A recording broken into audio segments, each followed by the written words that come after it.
Hey, The hospital. Well, it probably does. you know what? Yeah. It's kind of like I said, when you see this guy, make sure you infect him Yeah. with pneumonia.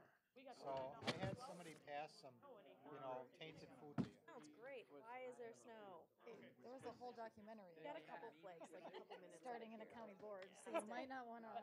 I'm saying it's raining. Oh, sure, sure. Okay. No, I don't figure it was full. I thought I forgot. At the meeting, they were already done, but No.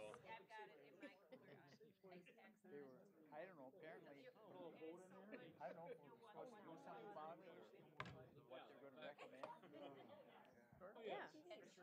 Oh, all right. Sir. Okay. Yeah. Pretty sure if you look at the documentation, that story was People would. flipping around. Oh, yeah.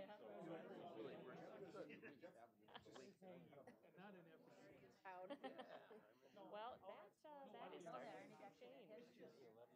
There are a lot of people who want to see it happen. What exactly is What they don't know about it. What is the cake for? Not yet allow it. When we made our own, all was meat. Oh, yeah, there was Yeah, a, it's pig faces. What you been up to?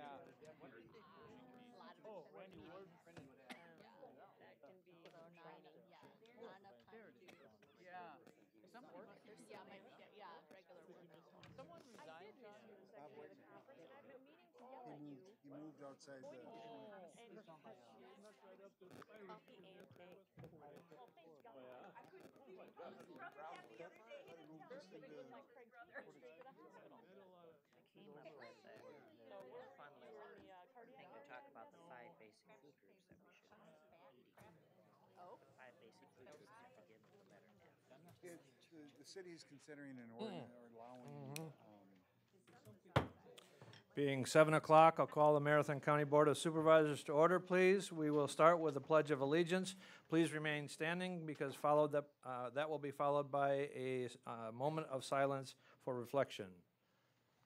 I pledge allegiance to the flag of the United States of America and to the republic for which it stands, one nation, under God, indivisible, with liberty and justice for all.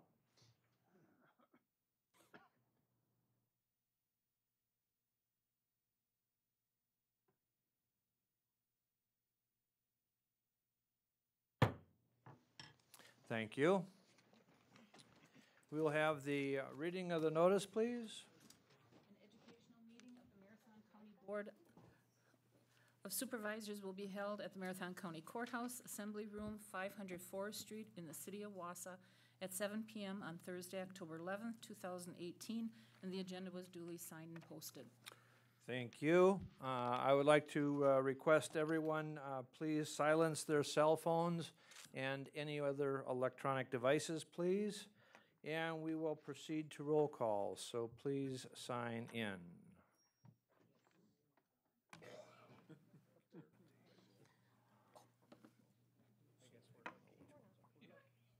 Thank you.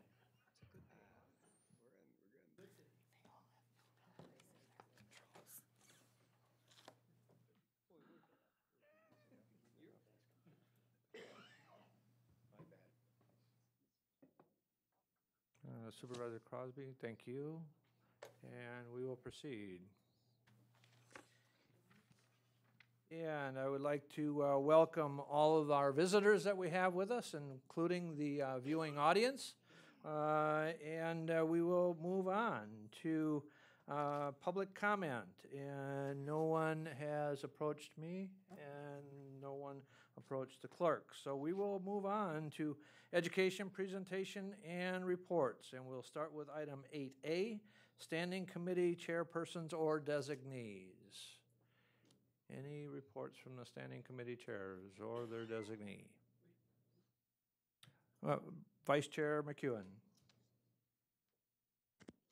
Thank you, Mr. Chair. Just got a quick report on the Public Safety Committee meeting that we had yesterday. We had quite a few items that we covered. First of all, we received a report from the Sheriff's Office on on possibilities of generating more revenue with the possibility of keeping the juvenile detention center open, trying to avoid closing that. The committee welcomed those ideas, and next month the Sheriff's Department is going to come back with some ideas so that we could look at different ideas of possibly generating more revenue to avoid closing the detention center. The next thing we talked about generating more revenue by incorporating a booking fee at the jail. Some areas or some different counties do have a booking fee that we don't have. This would be a way of generating a little bit more revenue for the county. We're going to look at that and discuss that next month also. We received a report from the health officer on the drug crisis in our community. It's 38 pages long, so it's quite a long report. I would encourage you to get a copy of that. If you don't, it's online. However, like I said, it's a quite lengthy report. After reviewing the report, it's quite clear that Marathon County has been very proactive in addressing the heroin and methamphetamine epidemic that we have in Marathon County. However, the report did list and outline some gaps in things that we could be doing to address that. So the Public Safety Committee is going to start looking at some of the gaps that were outlined in that report. We also, the administrator discussed adding another channel for the Sheriff's Department in 2019. And that discussion is going to be continuing with the administrator. And last but not least, the uniform addressing. We had a report from Dave Mack from CPZ. They're assuming that they will not be able to complete the uniform addressing in the entire county before the weather deters them from doing that. They estimate that by November, they should have approximately 15,000 of the address signs installed by then, weather permitting. And that leaves approximately 5,000 signs that will need to be installed in the spring of 2019. And that's not including Rib Mountain. Today I was informed that they're finishing the town of Castle and Emmett. They'll be done with that this week, so I'm assuming tomorrow. And next week they will start the town of Green Valley and Day. That'll be their next week's projects. Anybody have any questions? Okay. Thank you. Thank you. Any other committee chairs announcements? We have Supervisor Guild. Thank you. I just wanted to mention that at the last Extension Education and Economic Development Committee, we had a presentation on the UW College's restructuring process. We are, if you haven't heard the good news, officially UW Stevens Point at Wausau campus here in town. It was a very good, quick update. And it was from Gretel Stock-Kupperman, who is the Dean of University College at UW Stevens Point, primarily overseeing both our campus and the one in Marshfield. And Ann Herta-Rapp, she's the campus executive here at the Marathon County campus. And we are hoping to bring both of those individuals back in front of the full board probably early next year with some information for you. But for right now, they are working very hard. They've had a good start to the year, and they've got some great things planned for our campus here, including bringing in a Master's of Business degree, which is very exciting for this region. So if you have any questions specifically on what's happening, either I'd be happy to answer what I can or to get you in touch with either of those individuals for more information. So just let me know. All right. Any other chairs or designees announcements? Supervisor Stark. As long as we're including announcements, I'll do it now instead of at the end of the meeting. HR Finance and That committee has a meeting on Monday at 3 o'clock here. And we'll be going over the county administrator's budget. The agenda will be posted tomorrow at the latest. We look forward to discussing this. There's going to be a hard copy for everybody as well as online, and the budget letter is online as well. And so once the finance has reviewed this with the administrator, we'll be moving it, assuming we approve it, we'll be moving it forward to the full board. Okay, any other announcements? Seeing none, we will move on to item number 8B, report from board members attending the Wisconsin Counties Association Convention in La Crosse. And I would invite the new supervisors, if they would wish to provide their report. I would like them to go first. We have Supervisor Lang, Supervisor Lowe, and Supervisor Johnson. So any of those three wish to give a report?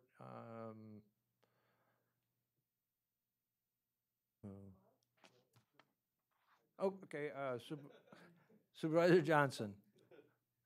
Thank you, Are we on here? No. Pick a different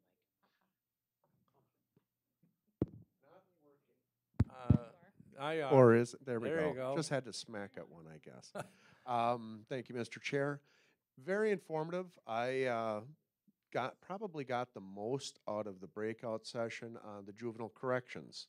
And it pointed out a couple things that might be problematic, and I hope that that can be worked out as far as when Lincoln Hills closes in 2021, there will be regional juvenile detention centers. And in order to qualify for that, there is some funding that comes with that, a pretty significant portion of funding. However, the function of the facility will also have to change from a short-term secure lockup to more of a long-term facility. And there could be some costs and some impediments there as well. And I hope that when studying it further in the safety committee, public safety committee, that's taken into account, and that you actually contact or have contact with the Department of Corrections, who's going to oversee that and oversee the grant process for the regional centers. So there's quite a bit to it. It's not as simple as just saying we want to be a regional center. And it could be a process, but there are, the good news is there's almost 2 years to accomplish that. If it does make financial sense. But it was very interesting, very informative, and I appreciate the opportunity to go. Thank you. Okay. Supervisor Lang.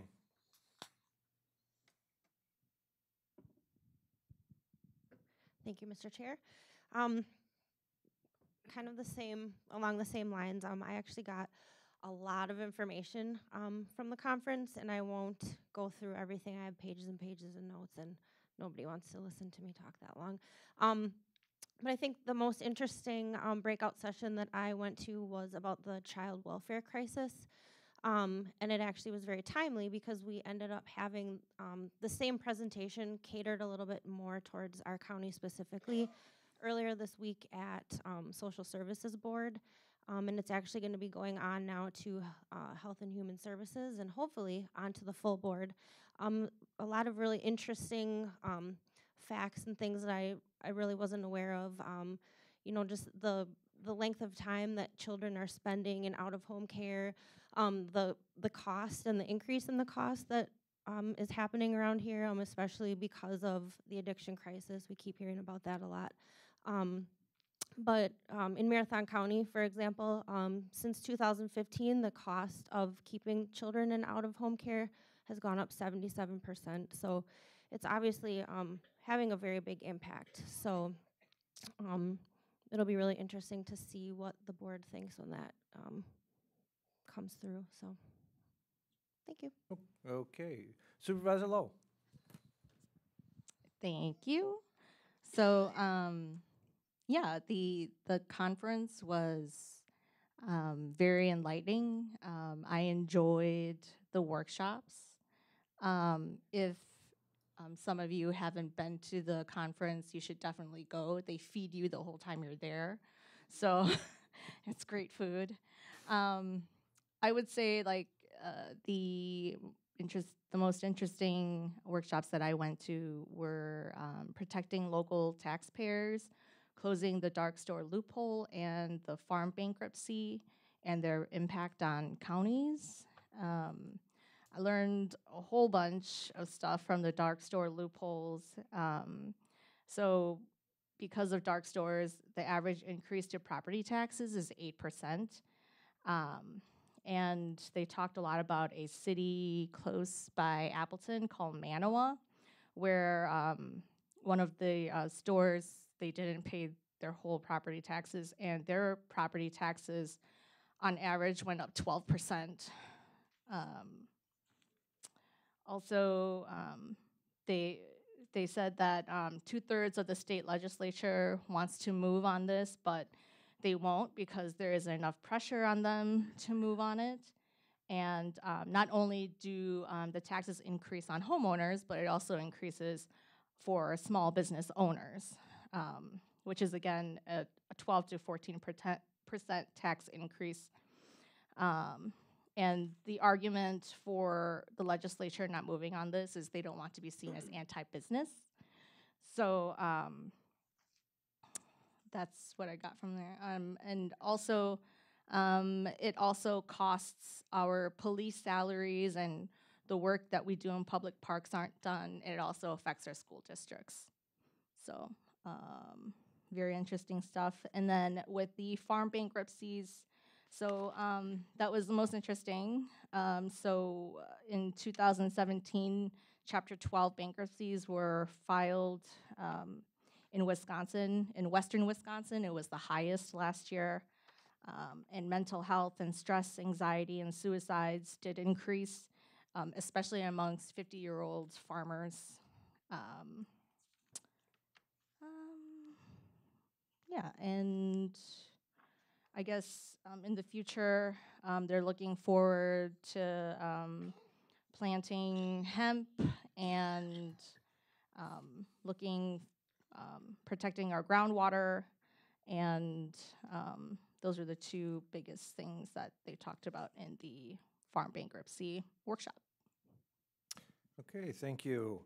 And now we have Supervisor Miller. Thank you, Mr. Chairman. I only made one day.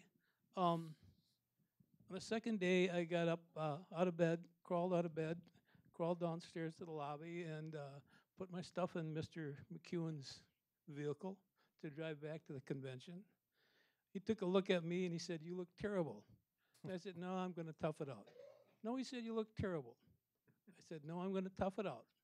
Well, I guess I looked terrible because we came back to Wausau. I was in the hospital at 1 o'clock that afternoon with pneumonia. Somebody said, I understand you were in a cardiac unit. I'm sorry to disappoint you, but the doctors say I have a fine, fine heart for an old guy. So anyway, if it weren't for Craig McEwen, who saw more of me than I did, I would be carrying a large canister of oxygen around today, and I want to thank Craig for paying more attention to me than I was. I did attend the Foxconn conference, and it was very enlightening. For those of you who have not been keeping up on Foxconn, I urge you to pay keen attention. This affects the whole state. One of the impacts for Marathon County is the money that they're donating to the Cancer Center at the university to take an in-depth study, further study on ginseng. And the other things, Foxconn is a big deal for the whole state. There are industries in Marathon County and central Wisconsin that are deeply involved in this. Just a few large tickling points.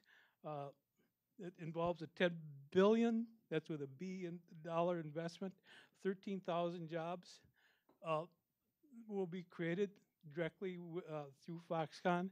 It is in Racine. I think it's Pleasant Valley, is that correct? Pleasant Valley, down south of Milwaukee. It puts Wisconsin on the map as far as high tech goes. There are a lot of high tech jobs, and It's a plus for the state, and a pretty much 3,000-acre campus, which is projected to be 3 times the size of downtown Milwaukee. That's big. That's a visit venue when it's done. So if you're not up to date on this, you're going to have to be sometime just to talk smart politically. So thank you. Okay, Vice Chair McEwen. Thank you, Mr. Chair. I also attended the conference and want to thank the board for the opportunity to go to the conference. It was very informative. I attended 2 workshops.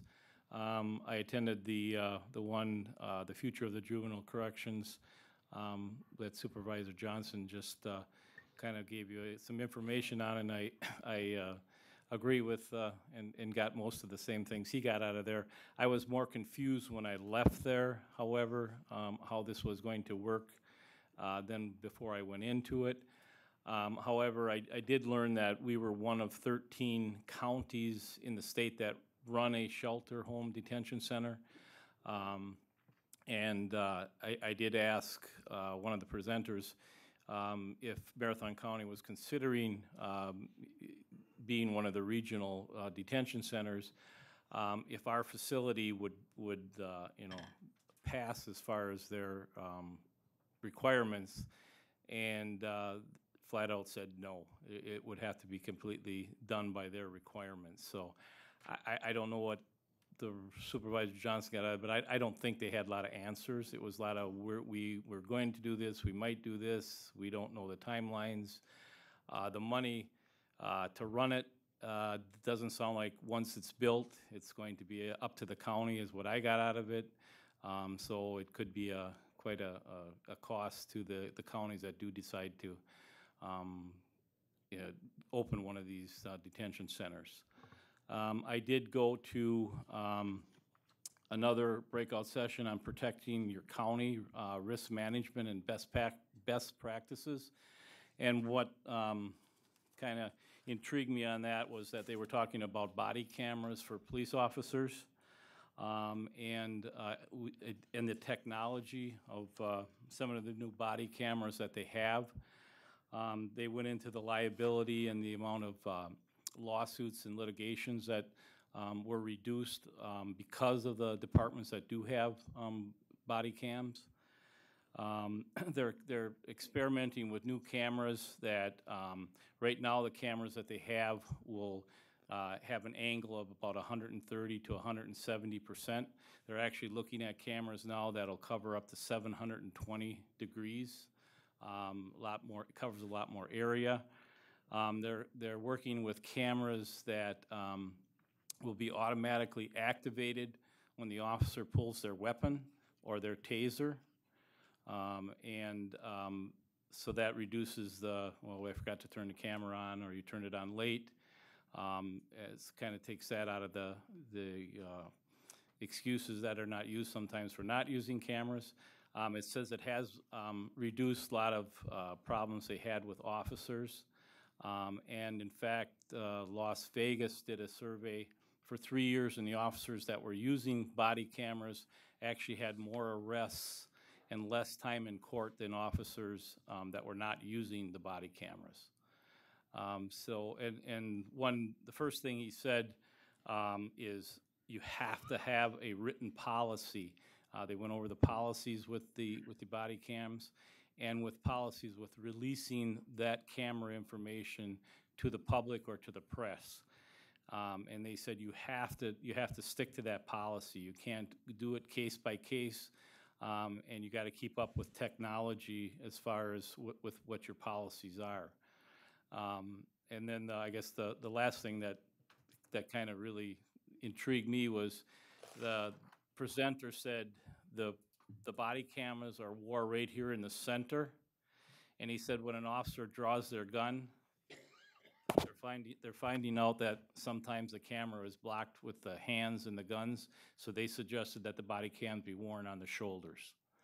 I did mention that to some of the officers at Rothschild's, and they're going to actually, when they go out to the range the next time and shoot, they're going to wear their body cams and see if that actually does interfere with the sight of the camera. So, but overall, it was a pretty good pretty good conference, so thank you. Here we have Supervisor Guild. Thank you. So I wasn't one of the new attendees, but I was a first-time attendee, and I will reiterate what Supervisor Lowe said, that it really is a great experience, and I took as much advantage as I could. So I actually got to start out the conference first thing by attending an early breakfast with the Wisconsin Women in Government group, which was really a fun thing to be at, and kind of a great way to kick it off. And it was neat to, I mean, a lot of the focus on that discussion was counties wondering what they can do to get more women and younger people involved, and everything that was discussed, we're doing it. And I feel it's having results, especially when there's still counties around the state that have no women, like Oneida County, on their board. So that was really a good start. The opening ceremonies, so to speak, included a presenter who talked about a brief update on the opioid lawsuit that we joined. And they have apparently expanded the targets of the lawsuit to include distributors, in addition to some of the other targets that we had identified sooner, which was the first I had heard of that. So I found that very interesting. Then I attended the presentation focused on nursing homes. It was actually put on by Kim from our facility, but I was curious just to see what she would say and kind of what was discussed. She did wonderful. She really, I want to publicly commend her for the presentation. And I still learned some things that I hadn't known about our facility, such as that we have been able to increase our Medicaid daily reimbursement rates by almost $6 a day since 2016, just by making some changes to our coding practices, which has really, really helped with our finances. And we've also, in the last 2 years, reduced our CNA turnover rate from close to 80%. It's currently at 32%. That is huge. And overall,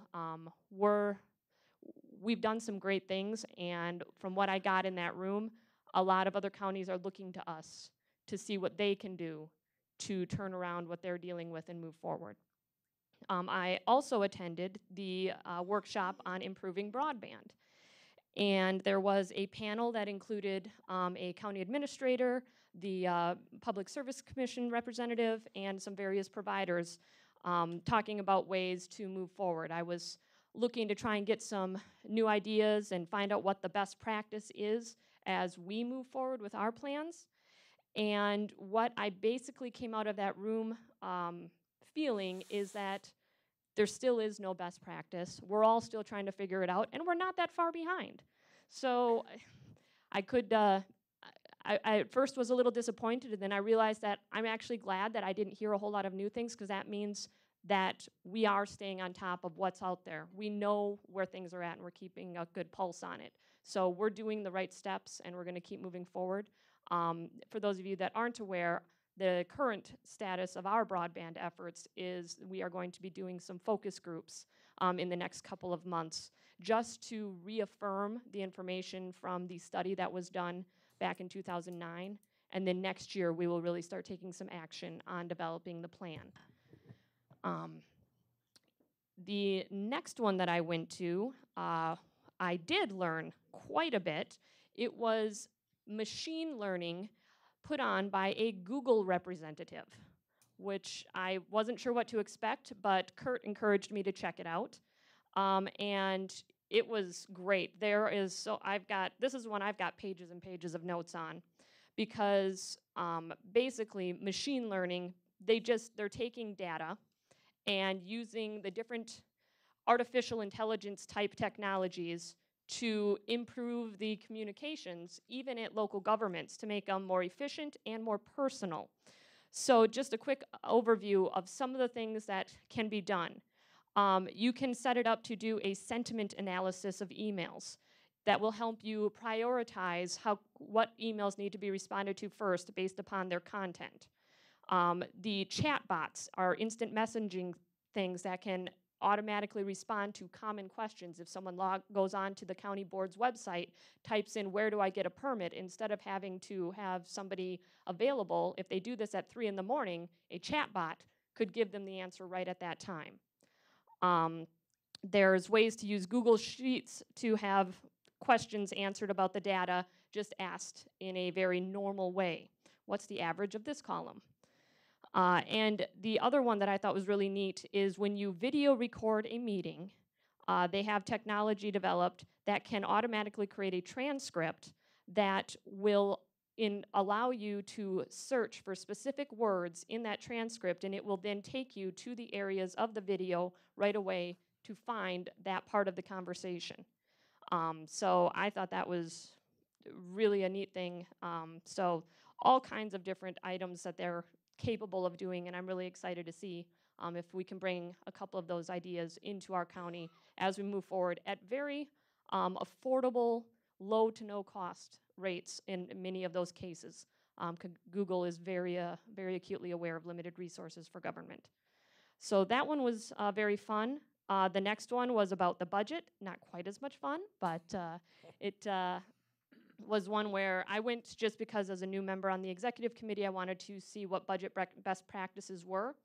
And the individual who did the presentation said that when he started 20 years ago, he pretty much learned everything he needed to know from 2 other administrators, one of which was Mort McBain, and everything he recommended we're pretty much already doing here. So I didn't learn much other than that Marathon County really should be proud of where we're at.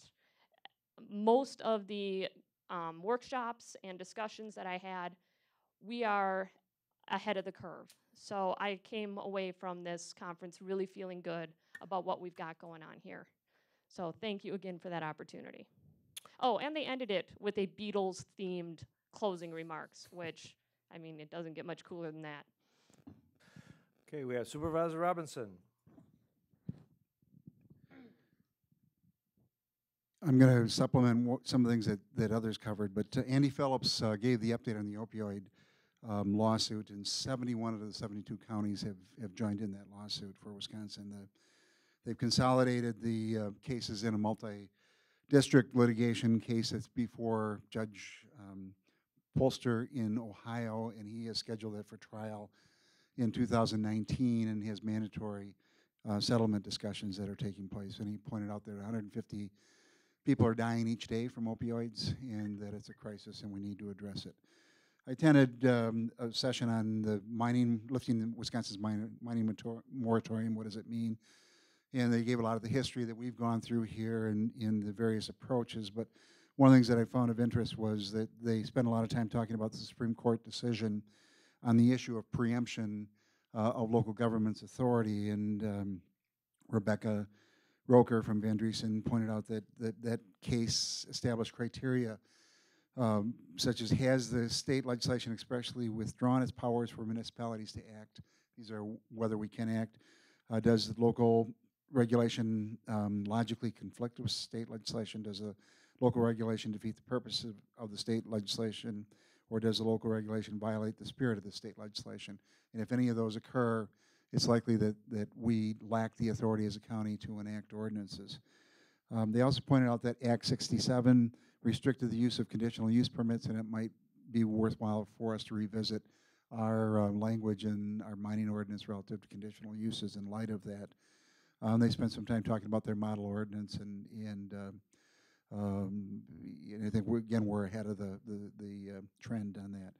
Then I went into a session on administration of local highway programs. There was a lot of focus on concerns on what's happening on the state level and some of the implications of the federal requirements. And they pointed out that Emmer Shields from Ashland County talked about bureaucracy versus partnership, and he looked at the local bridge program versus the local improvement program. One is very heavily regulated, and up to 35% of the cost goes into administration versus a normal 7 to 12% for oversight. And they're looking at ways to try to reduce the amount of paperwork, such as trying to have the state take the federal money and then supplement or replace that and give the state funds to the locals in an effort to try to bypass some of the regulations while meeting the design requirements. There's also concern expressed over state municipal agreements that are coming down from DOT that deal with bridges and others, and the state is revising those, and it's been a historic 80-20% cost share. The new agreements have a sum certain fixed, and it takes 2-3 years to get through some of those projects, and as a result of the new approach, all the inflationary costs will be borne by the counties. They've also looking at a replace in kind or in policy aimed at bridges where they'll only replace 50 feet on either side of the bridge, and normally our guardrails go out 75%. And it doesn't allow for any growth, and there are some concerns about that, again, shifting costs back to the local units of government. Craig Thompson from the Transportation Development Association talked about the DOT budget being $3.6 billion, and $140,000 of that goes into the local improvement programs. Legislators right now are looking to try to squeeze out efficiencies as a way of paying for other programs, and he pointed out there just aren't enough efficiencies to pay for what we're looking for. And he also pointed out the fact that we don't have a transportation plan. We had Quarters 2020, which outlined what we wanted to do with roads, and really talked about both funding and projects. We have people talking about gas tax increases, but they don't have a plan. And he said that we needed a plan. 4 years ago, Mark Gottlieb, as Secretary of the Department of Transportation, advanced a 24-point plan that went nowhere, and he really pointed out the need to do that. I also went to the Google presentation. It was very interesting, and I think there's some potential cost savings to the counties to looking at that. Arizona saved $28 million over 5 years using that system. Sheboygan is using it, but there's a lot of word recognition and face and photo recognition and capabilities that are there that could significantly enhance our ability to provide customer service to our residents. And then I went on dealing with intergenerational differences and how do we deal with how do baby boomers deal with Gen X, millennials, and Gen Zs, and I think that everybody has a different way of communicating. It's important that we be flexible, don't stereotype, but learn from one another, tailor our conversations to the people that we're dealing with, and look for similarities instead of always differences. And Bill Scranton gave the presentation on the 5 best decisions the Beatles ever made, and those were spread the light. The team is a star, not the individual.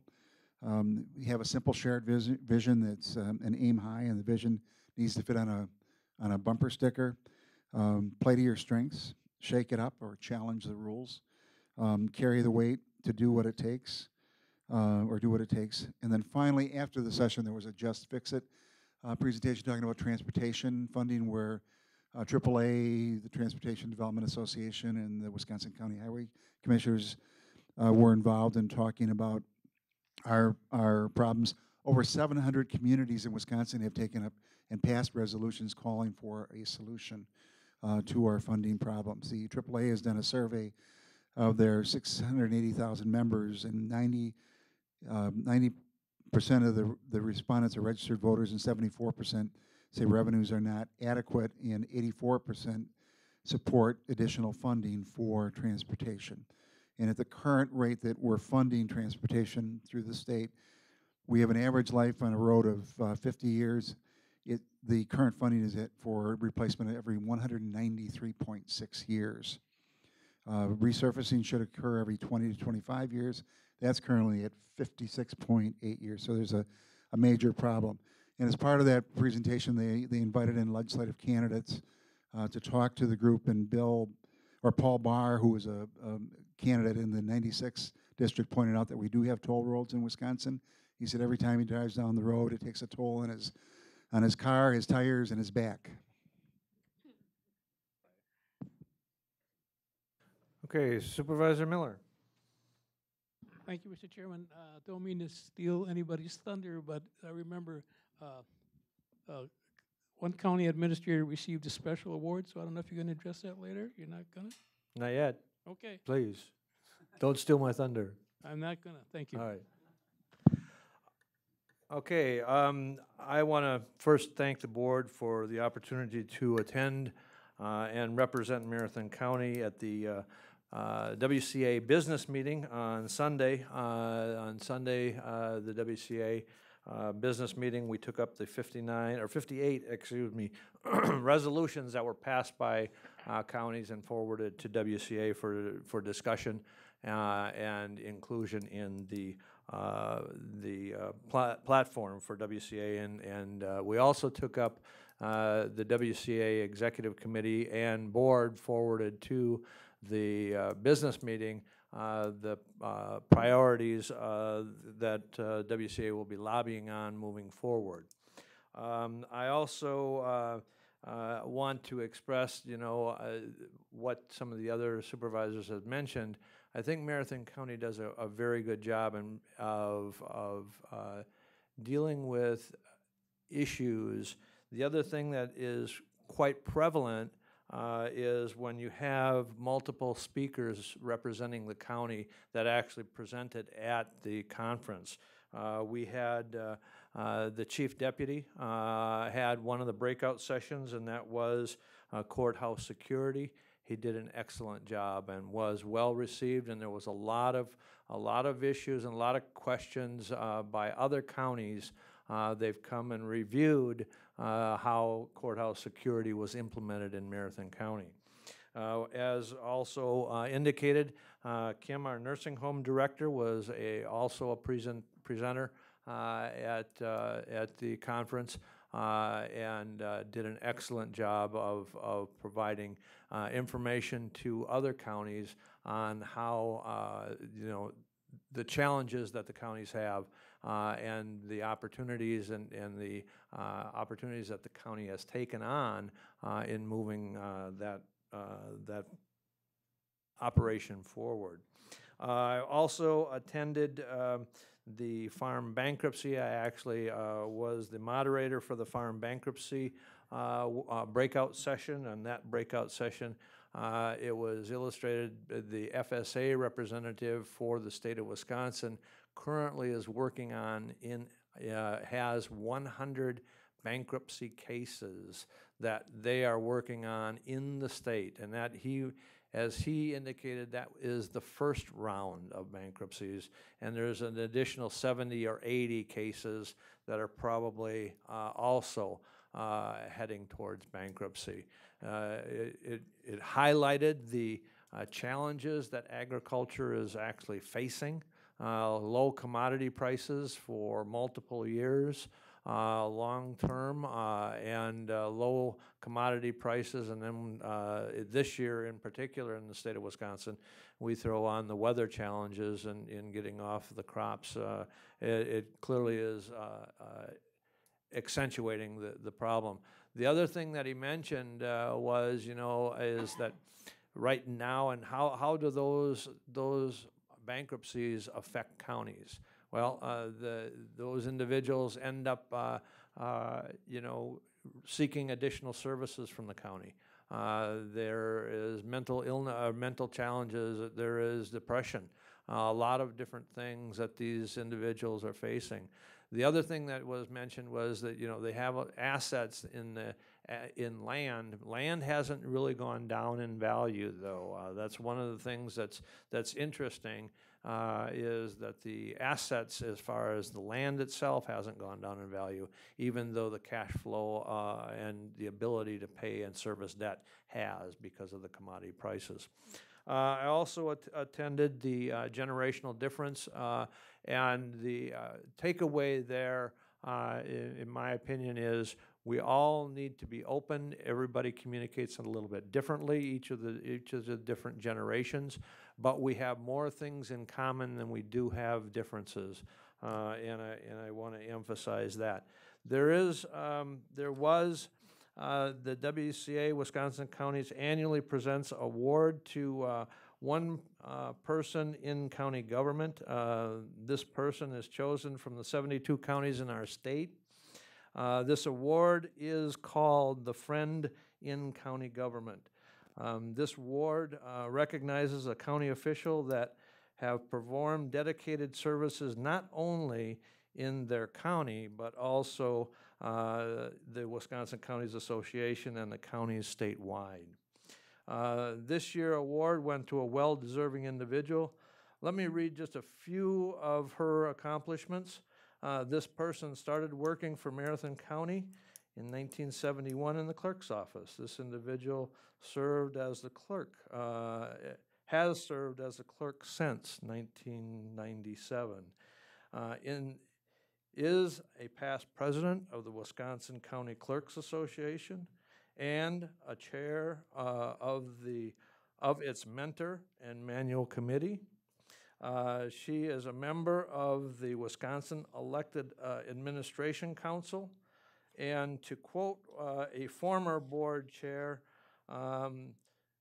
your work speaks volumes of the kind of person you are, effective, organized, and result-orientated.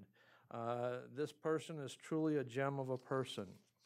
I was quoted as having said, and it's no secret, Nan has been the one true constant during my time in county government. Her dedication to her community starts with a commitment to the participants in county government, including the Marathon County Board, Marathon County Administration, the Marathon County employees. It extends to the most urban and rural parts of the county. Her leadership during elections and her constant collaboration with municipal leaders and officers. There are few that have ever held her position that have done so with so much dedication to everyone in Marathon County. It is hard to imagine there ever will be.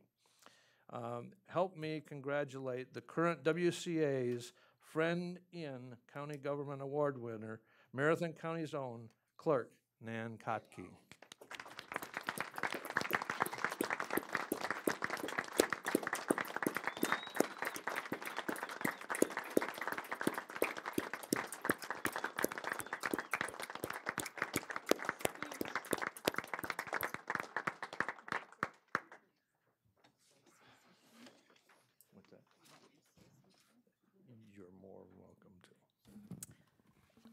I wasn't really prepared to say anything this evening, but there's cake and coffee here for you. I was totally shocked that morning. I was under the impression that we were, all the county clerks that were there were 56. We were very well represented at the conference, and that we were going to be recognized for our elections. And then when Mark called me up, I was totally shocked to receive this award. It's very humbling to me, and I love my job. Thank you.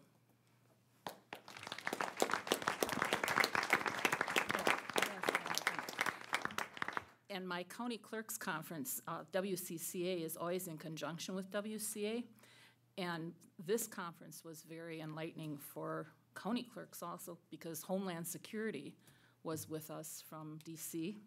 They flew in to speak with us, and also the Federal Elections Commission also was with us on Monday afternoon, and the State Wisconsin Elections Commission from about noon until, well, we ended about 5. Very, very enlightening what's all going on right now with elections, so it was very interesting. Thank you. All right, any other, anything else under agenda item 8B, reports from board members? If not, we'll move on to item 8C, presentation on the strategic plan, and we have Vice Chair McEwen, strategic plan priorities, designation of lead committees and departments. Vice Chair. Thank you, Mr. Chair. I just wanted to give you an update on how we're moving the strategic plan forward. Hopefully all of you have the chart. It's not up on the board, but the chart that lists the 12 priorities and the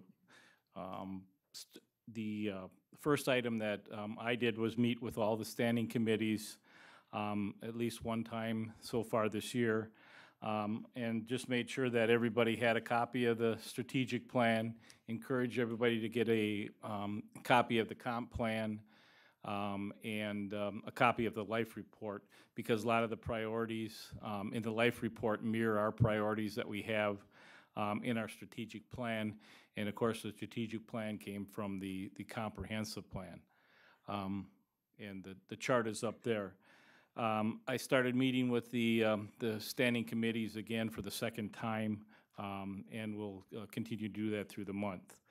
At our September executive meeting, we reviewed the 12 objectives that are up on the board of the 12 objectives of the strategic plan. And what we did as a group is we committed each standing chair, and it was agreed to by the group, committed to moving one or more of the 12 objectives forward.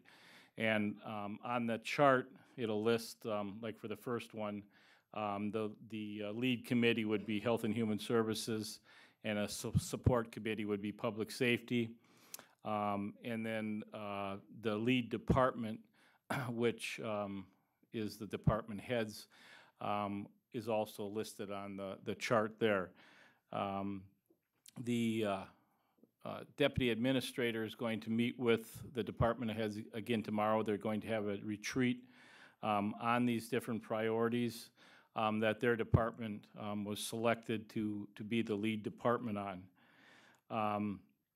So as we move forward on this, I'm asking everyone on all the committees to look at the committees that they're on, whether it's a lead or support committee, and make a legitimate commitment to have discussion about these objectives, and to see if they can obtain the outcomes that these objectives have. So I like I said, I could start to meet with the committees again this month, and if anybody has any questions or they do not have a copy of this strategic plan, let me know. I'll make sure that you get that. So does anyone have questions on moving forward with that?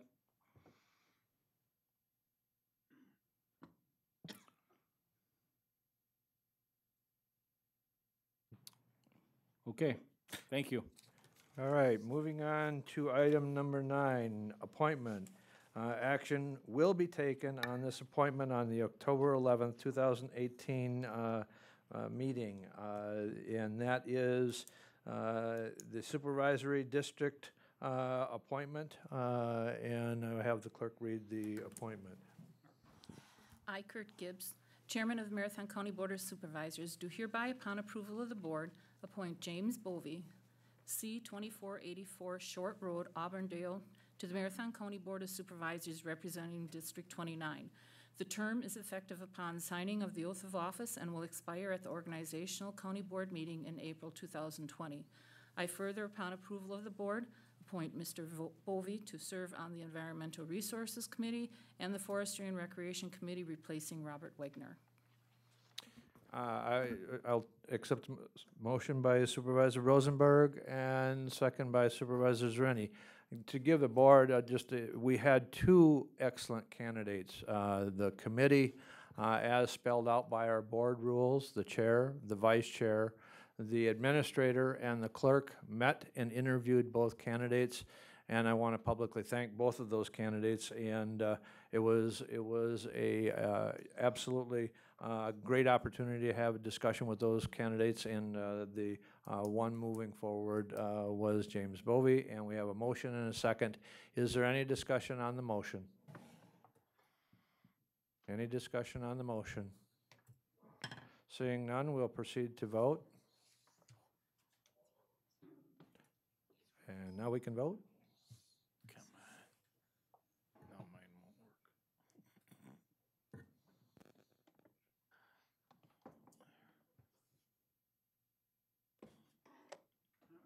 work. And we will proceed, and the motion is carried unanimously. I would like to request James Bovee come to the forward and take the oath of office for Supervisor District 29.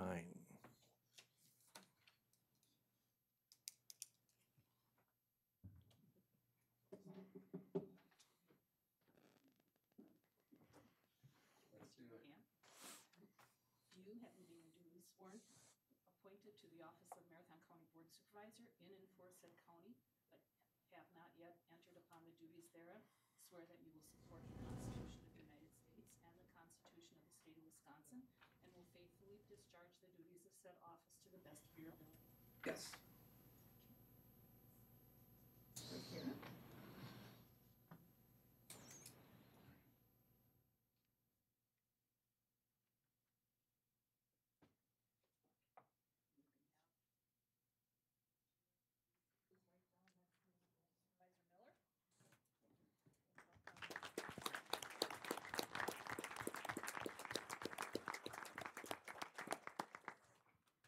And if you get a chance after the meeting, if you would like to, please, by all means, introduce yourself to new Supervisor James Bovee. Okay, we'll move on to review and discussion on Tuesday meeting agenda items under ordinances, under 10A1, Town of Frankfurt rezone, Delmer Dalkey. Any questions?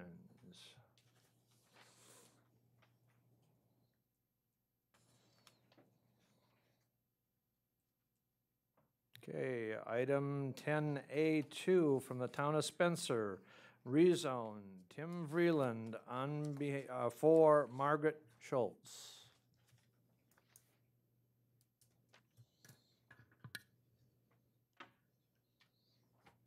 And 10A3 from the Town of Wien, rezone, Tim Vreeland for Jay Hoppenworth.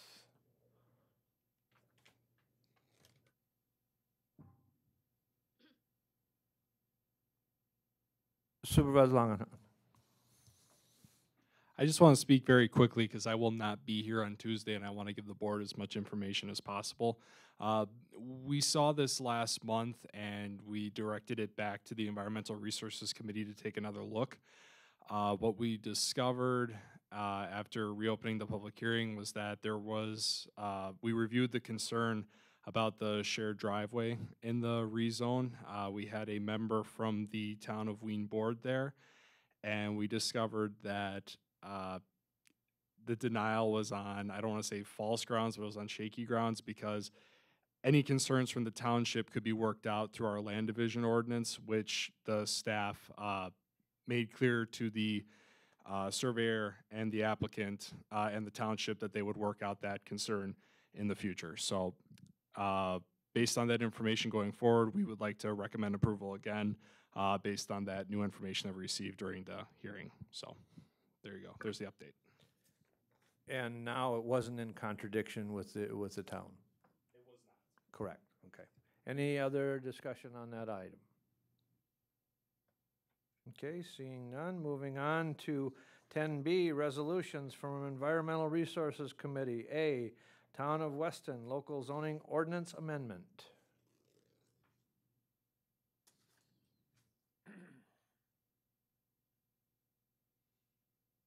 Any questions? Seeing none, moving to 10B, 1B, Town of Marathon rezone, Brent and Jody Nislowski on behalf of Krautkramer Revocable Living Trust. This is a rezone denial by the committee. It was also a denial by the township. And so this would be to the board for a recommendation of a motion to deny the rezone. And Supervisor Langenhahn. Again, because I will not be there on Tuesday, I'd like to address the board very quickly here. In the 4.5 years that I've been between the Land Conservation and Zoning Committee and the Environmental Resources Committee, this is the very first rezone that we've actually recommended denial. The reason being is that it fails 2 of our smell tests. The first is that this rezone is not compliant with both the county's comprehensive plan and the town's comprehensive plan. It is also not in the farmland preservation plan. And the other smell, the simple smell test is that the town recommended denial. So they're in county zoning. We are going to listen to the townships in this case. So that's the information I have for you. Any other discussion? Any other questions? Okay, moving on to item B, 2, Health and Human Services Committee. A, Compensation for Children with Disabilities Education Board.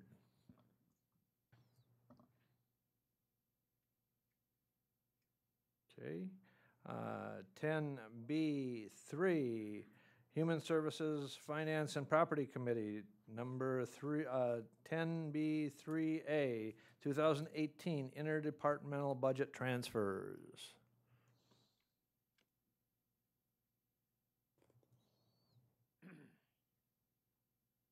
Okay, item 10B, 3B, a resolution amending the 2018 and 2020 through 2022 capital improvement program to include the North Central Healthcare Master Facilities Plan projects and advance to the Capital Improvement Fund. Advance to the Capital Improvement Fund, excuse me. Any questions on that?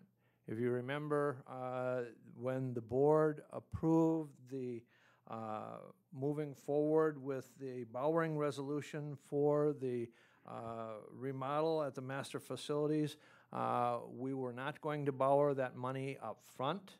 We were going to fund the design out of current reserves and then reimburse ourselves. That's why there was also the motion to allow us to reimburse when we borrowed those funds. So at this time, this is allowing us to amend the plan to include the funds to pay for the master facility design. Any other questions? Any questions at all? Okay. Moving on to item 10B, 4A, designation of the first week in November as the Wausau Area Hmong New Year weekend. Supervisor Zhang. Thank you, Mr. Chairman. I just want to make a remark as to why it's called the Wausau Area Hmong New Year weekend rather than Marathon County Hmong New Year weekend. The Hmong community refers to central Wisconsin specifically as Wausau. They even refer to Stevens Point as Wausau. So it's just kind of generic. I would have no, if any of the fellow county supervisors has a problem with calling it Wausau, it's all right. We can definitely change it to Marathon County as well. But that's just what they call it. It's kind of ironic that it's called the Wausau Area Hmong New Year, but it's celebrated at the Greenhack Fieldhouse in Weston. So it's so that's just to clarify it a little bit. Any questions? Any other questions? Okay, moving on to number 10, 4AA, Board of Supervisors, change in supervisory district boundaries resulting from the Village of Maine attachment of the Village of Broco. Supervisor Boots loses some constituents, and they move. Must not have done a good enough job in that district. I'm not sure. Supervisor Schaefer. I just want to know Supervisor Boots has lost a few, and I have gained a few. I'm not sure what that's saying. You want to table that? Any questions on that resolution? Seeing none, we're down to announcements and/or requests. Any Supervisor Gumbs? Mr. Chairman, just a short story, so bear with me here. Tonight I come to you from the Helke Funeral Home. My cousin passed away. Evelyn, she lived on Town Line Road here in Wausau. For many years, ran the bridal boutique down the street here in the early 90s with her daughter. The family wanted me to tell you she got wonderful care for the past 5 or 6 months out at Mountview. That's what the story I bring you. So they were so thankful for the care she received. But there's a but. Mr. Loy get that chainsaw out so we can actually see the mountain. They said, and cut a few branches down. Thanks again. Okay, Supervisor Christensen. Thank you, Mr. Chair. This weekend, Ringo has their annual harvest days. On Saturday, they run from 9 until 3. It's a huge, like rummy sales all over and flea markets, and there'll be food there by the 4-H and the fire department. So everybody's invited. It's a big deal for us. Thank you. Supervisor Guild. Just a couple of quick airport-related updates. First, I just wanted to remind everyone that another honor flight is going out this Sunday. If you haven't had a chance to attend that yet, I encourage you to do so. And I also wanted to let you know that I have a soft confirmation, and I just got this today, John, so it's new, and Jeff, but it sounds like the grand opening for the new Blind Rooster restaurant will be taking place the first weekend in November. So tentatively, they're still doing the final renovations, but we're looking at the first weekend in November for that or for the grand opening. So stay tuned; it is coming. Okay, Supervisor Johnson. Thank you, Mr. Chair. I just wanted to make everyone aware that the city of Wausau, located in Marathon County, happens to have the finest curling facility in the entire nation, and will be holding an open house, not this coming Saturday, Saturday the 20th. Everyone is welcome. You can try curling. We'll give you free food, a couple of beers, and if you like the sport, you can join. And if you don't like it, we'd be happy to see you anyway. And it's open to the public, so come down and check it out. It really is a gem of a facility, and we always say, there are no non-curlers. There's just curlers who haven't tried it yet. So come on down and just take a look at it. It is a gem in the community, and it's something to be proud of. Thank you. Okay, any other announcements? The chair has a few. First off, as you may have seen, and the clerk has always requested a copy of your insurance a policy on your automobile. And there's a point of clarification. In the past, if you didn't provide the copy of the insurance policy, you were reimbursed at the lower mileage reimbursement rate. The point of clarification is that without any insurance documentation to the county, there will be no reimbursement. You have to provide a copy of the insurance, even if you have the reduced coverages, to be able to get any reimbursement. So moving forward, if the board members do not have a copy of the current insurance, vehicle insurance on file with the clerk, you cannot be reimbursed any mileage rate or any mileage for any meetings that you're attending. Also on your desk in front of you is the tentative county board meeting schedule for 2019. I would point out a couple of things. The January, the March, the April, and May, and October meeting start times are moved back to 7:30. That was a discussion that I had with the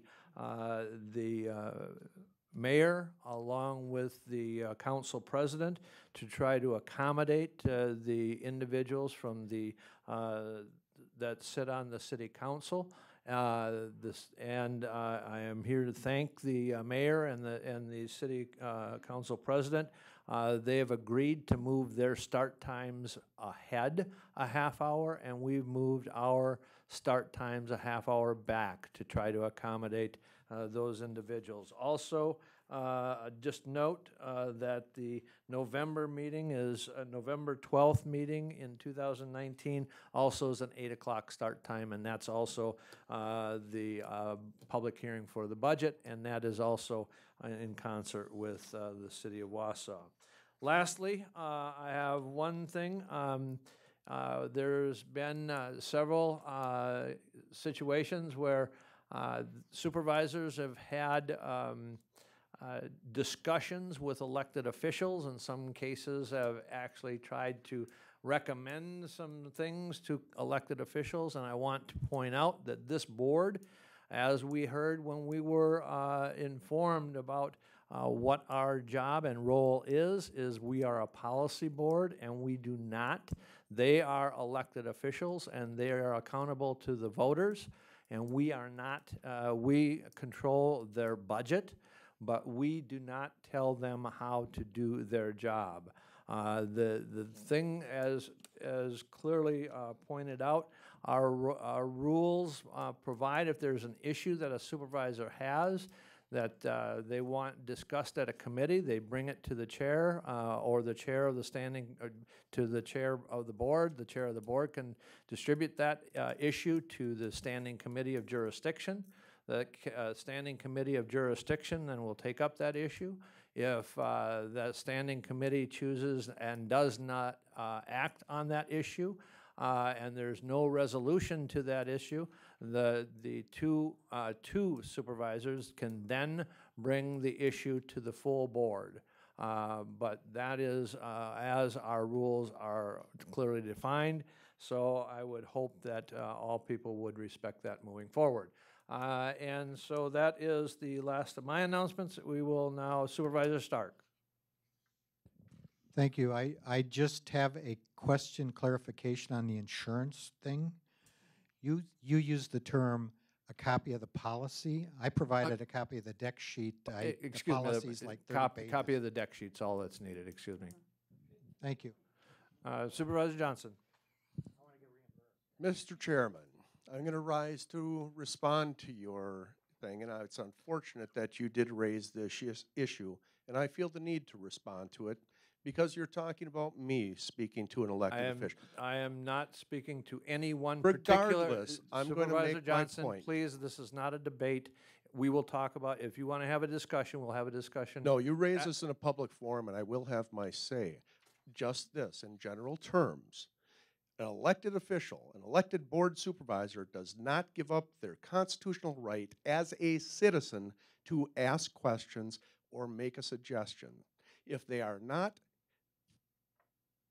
invoking any privilege from that conversation, not raising the point that they are a county board supervisor, they do not give up the right to voice their opinion with any elected official, and I would defend that forever. So if you're not trying to influence by your virtue of your position on the board, you still don't give up your right as an individual to raise an opinion. And I would hope that the board is clear on that and that the chair is clear on that. Are you done? Thank you. I think so, for now. Any other announcements? Seeing none, we will move on to item number 12. Supervisor Seefeld with the motion and Supervisor Nutting with the second. Any discussion on the motion to adjourn? Seeing none, all those in favor of adjournment signify by saying aye. Aye. Opposed? We stand adjourned. Thank you, ladies and gentlemen.